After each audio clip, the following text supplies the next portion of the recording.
The evening started like any other taping of The Late Show with Stephen Colbert. The studio was buzzing with laughter, the audience warming up with jokes from the warm-up comedian, and Colbert backstage reviewing his cue cards.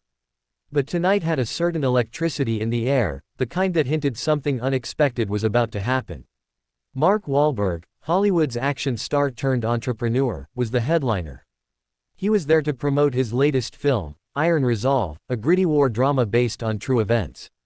The movie had already generated heated discussions for its depiction of military operations, and rumors suggested that Wahlberg had clashed with the director during production. Colbert, known for his sharp wit and sometimes provocative questioning, was planning to touch on that controversy. The opening went smoothly. Colbert's monologue drew roaring applause. But when Wahlberg walked out, the vibe shifted. The actor looked a little tense, adjusting his jacket and flashing a polite, if somewhat forced, smile. They exchanged greetings, sat down, and the interview began. Colbert's first jab. "So Mark," Colbert started casually, "I read that during the filming of Iron Resolve, you had creative disagreements. That's Hollywood speak for yelling matches, right?" The audience laughed. Wahlberg smirked, but there was a tightness in his jaw. "Not exactly," he said. "I'm passionate about my work. If something doesn't feel authentic, I speak up." Colbert, sensing an opening, pressed further.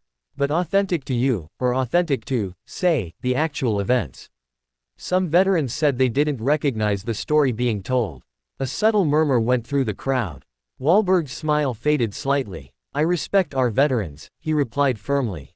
"This film was my way of honoring them. And I'm not here to answer to armchair critics who don't know what went into making it."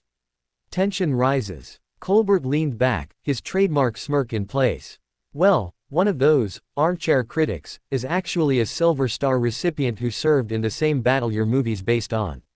He said you made him look like a coward. Care to respond?" The audience gasped audibly. Wahlberg blinked, momentarily thrown. "I'm not going to disrespect that man," he said after a pause. "But this is a movie. We're telling a story, not making a documentary." Colbert's voice sharpened. "But if it's a story about real people, doesn't that carry responsibility? You've played real-life heroes before, isn't accuracy part of honoring them?" Wahlberg's tone hardened. "Stephen, with all due respect, you've never been on a movie set, let alone in combat. Don't lecture me about what it takes." The room tensed. A few awkward laughs broke out. Colbert raised an eyebrow, clearly deciding whether to push further.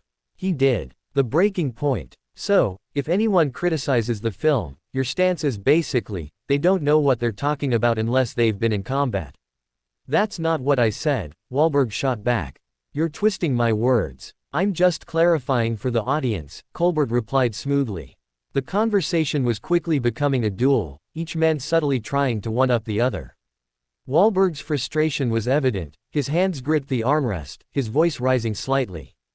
The crew backstage exchanged nervous glances. Then Colbert dropped the line that would light the fuse. "Maybe the reason you're so defensive is because deep down, you know they're right." Wahlberg froze. The audience's collective gasp was deafening. For a long moment, the actor just stared at Colbert. Then, without a word, he removed his mic, stood up, and said loudly, "You know what, Stephen? I don't need this." Gasps turned to murmurs as Wahlberg walked off the stage, ignoring Colbert's attempt to interject. The cameras cut abruptly to a commercial break. The stunned audience whispered in disbelief. Backstage, producers scrambled. Wahlberg's publicist tried to convince him to return, but the actor was livid. "I came here to talk about my movie, not get ambushed," he told her, pacing. He crossed a line. Meanwhile, Colbert was consulting with his team. They had a problem. This wasn't pre-taped for later editing, it was airing live to millions. The walk-off had just made national TV history. Social media erupts. Within minutes, clips of the confrontation flooded Twitter, Instagram, and TikTok. Hashtags like #WahlbergWalks and #ColbertClash began trending. Fans were divided. Some accused Colbert of being disrespectful, others praised him for holding a celebrity accountable.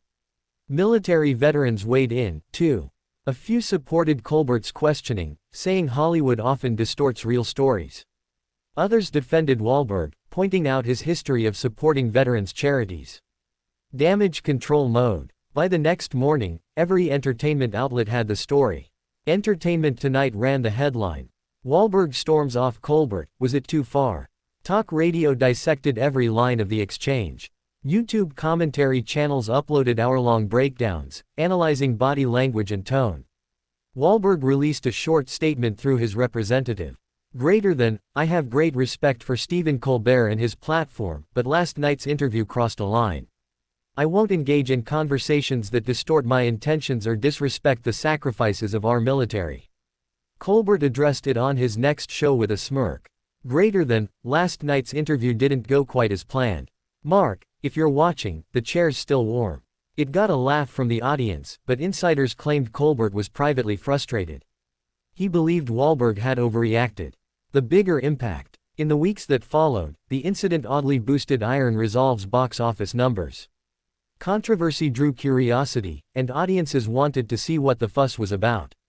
Wahlberg, however, stopped doing late-night interviews for the rest of the promotional tour. Colbert's ratings also spiked briefly, as viewers tuned in hoping for more unpredictable moments. But some critics accused him of baiting guests for viral moments rather than engaging in genuine conversation.